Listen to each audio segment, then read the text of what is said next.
ঝালকাঠির নলছিটি সরকারি ডিগ্রি কলেজের ভারপ্রাপ্ত অধ্যক্ষ ও উপজেলা আওয়ামী লীগের যুগ্ম সাধারণ সম্পাদক মোহাম্মদ রফিকুল ইসলাম কবিরের মদদে বহিরাগতদের কর্তৃক ক্যাম্পাসে সাংবাদিকদের লাঞ্ছিত করার ঘটনা দুর্নীতিবাজ অধ্যক্ষের অপসারণের দাবি করেছে শিক্ষার্থীরা।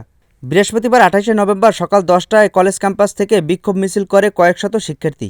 পরে তারা শহরের বিভিন্ন সড়ক প্রদক্ষিণ করে কলেজ ক্যাম্পাসে শেষ করে এক আলোচনা সভায় মিলিত হয়। এতে বক্তব্য রাখেন কলেজ ছাত্রদল সভাপতি মোহাম্মদ রাকিব গাজী, যুগ্ম আহ্বায়ক সজল খরিফা ও সদস্য সচিব হিমেল হোসেন প্রমুখ। এ সময় বক্তারা বলেন, অধ্যক্ষ রাকিবুল ইসলাম কবির একজন আওয়ামী মদতপুষ্ট দখলবাজ শিক্ষক। আওয়ামী লীগ সরকারের সাবেক মন্ত্রী আমির হোসেন আমুর ঘনিষ্ঠজন হওয়ায় তাকে অবৈধভাবে নিয়োগ দেওয়া হয়েছে। তিনি তার দলীয় ক্ষমতার প্রভাব দেখিয়ে অবৈধভাবে নিয়োগ পেয়ে কলেজের ফান্ডের কোটি কোটি টাকা আত্মসাৎ করেছে বলে অভিযোগ রয়েছে। এছাড়াও বিভিন্ন সময়ে বাড়তি ভর্তি ফি, এডমিট কার্ড সার্করণ বাবদ অর্থ, ইনকোর্স পরীক্ষার অতিরিক্ত ফি ধার্য সহ দীর্ঘ 12 বছর কয়েক কোটি টাকা লোপাট করেছেন। আমরা এই ক্যাম্পাসে কোনো চাঁদাবাজের জায়গা দেব না, কোনো ছাত্রলীগের জায়গা হবে না, যুবলীগের জায়গা হবে না।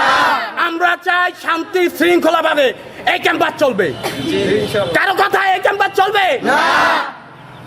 অতএব আমরা সবাই ঐক্যবদ্ধ।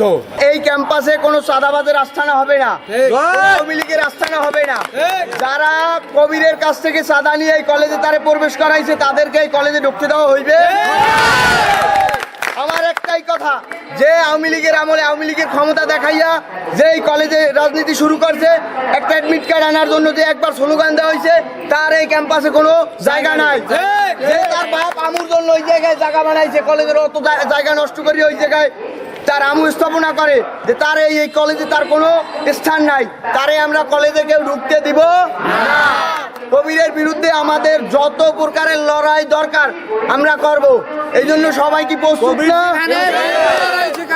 এ বিষয়ে নলছিটি ডিগ্রি কলেজের ভারপ্রাপ্ত অধ্যক্ষ মোহাম্মদ রাকিবুল ইসলাম কবির জানান, আমার বিরুদ্ধে নেতৃত্ব দেয়া সকলেই একটি বিশেষ দলের কর্মী সমর্থক। তাদের আনিত অভিযোগগুলো সম্পূর্ণ মিথ্যা ও ভিত্তিহীন। আমাকে রাজনৈতিক প্রতিহিংসামূলক আক্রমণ করতেই একটি সংঘবদ্ধ চক্র আমার পিছনে লেগেছে।